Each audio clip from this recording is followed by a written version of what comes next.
ભગવાન નરપતિ। ઈસવીસન 1067 રાખેંગારનું મૃત્યુ થતા રાનવઘણ બીજા ગાદીએ બેઠા।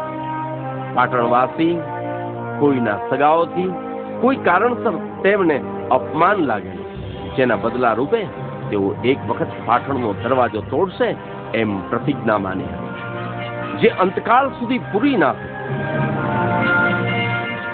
યુવરાજ રાયગણજી ગાદીના વારસ ઠરતા, પણ પિતાની પ્રતિજ્ઞા પૂરી કરવાનું વચન તેમના સૌથી નાના પુત્ર રાખેંગાર બીજાએ આપ્યું હોવાથી ઈસવીસન 1098 તેમને ગાદી સોંપવામાં આવી અને મોટા દીકરા રાયગણજીને ઉર્ફે ભીમજીને ભડલીનો ગરાસ આપ્યો।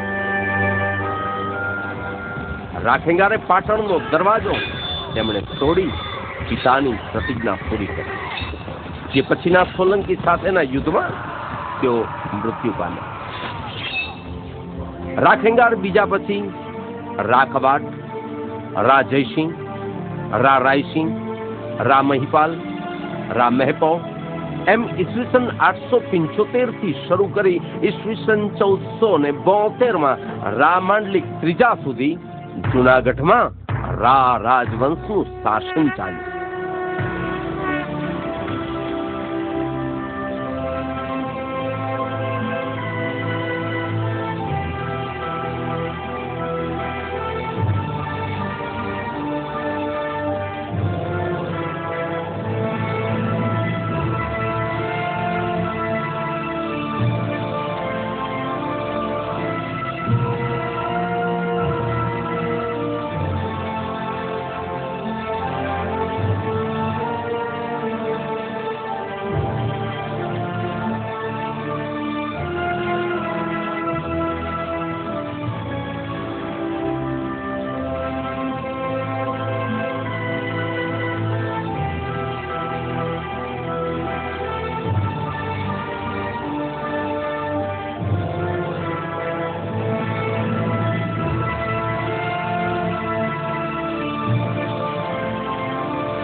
ઈસવીસન 1098 રાયગણજીને 2 કુંવર થયા।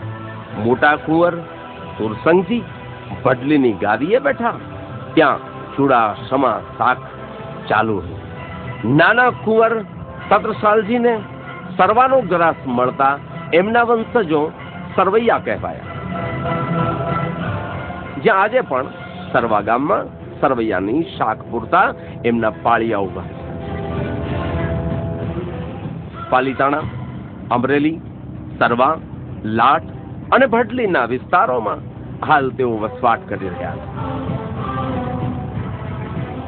મહંમદ બેગડાની દીકરી નૂરે રાખેંગાર છેલ્લાના દીકરા જેમલજીને ઉછેરી મોટો કર્યો ને યુવાન થતા જુનાગઢ લાવી કંડોરણાના 12 ગામ આવ્યા।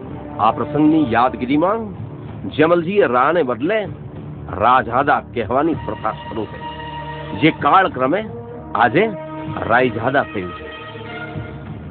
હાલમાં તેમના મુખ્ય ગામો કેશોદ અને આસપાસના ગામડાઓ છે।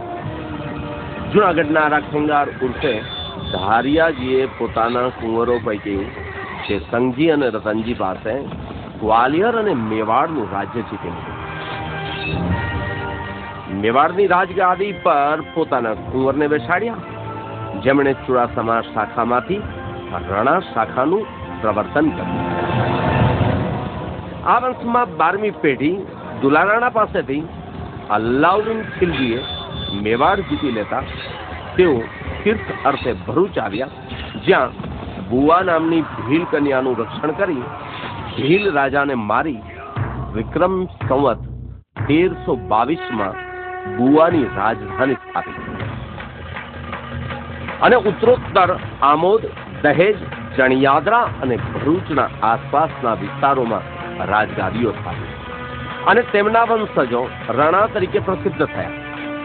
આમ ચુડાસમાની તરવૈયા, રાયજાદા, રાણા અને ચુડાસમા એમ 4 પ્રશાખા બની. વડલીના સુરસંગજીની 14મી પેઢીએ ઈસવીસન 1685માં રાયસલજી થયા, જેમને ભડલીથી ફોજ સાથે ધંધુકા આવી રાધા મેર પાસેથી ધંધુકા જીતી ત્યાં ગાદી સ્થાપી.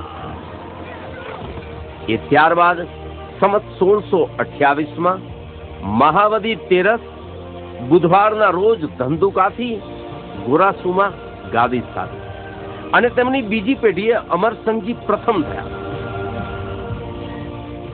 એમણે ગોરાસુથી ગાદી ખસેડી વિક્રમ સંવત 1690ની મહાસુદ બીજને દિવસે ગાફમાં દરબાર ગઢ બંધાવ્યો અને તેમના જ પૌત્ર ગાફના રાજવી એવા દાનેશ્વરી રાયસળજીની વાતો આજે પણ લોક હૈયે અકબંધ રમે છે.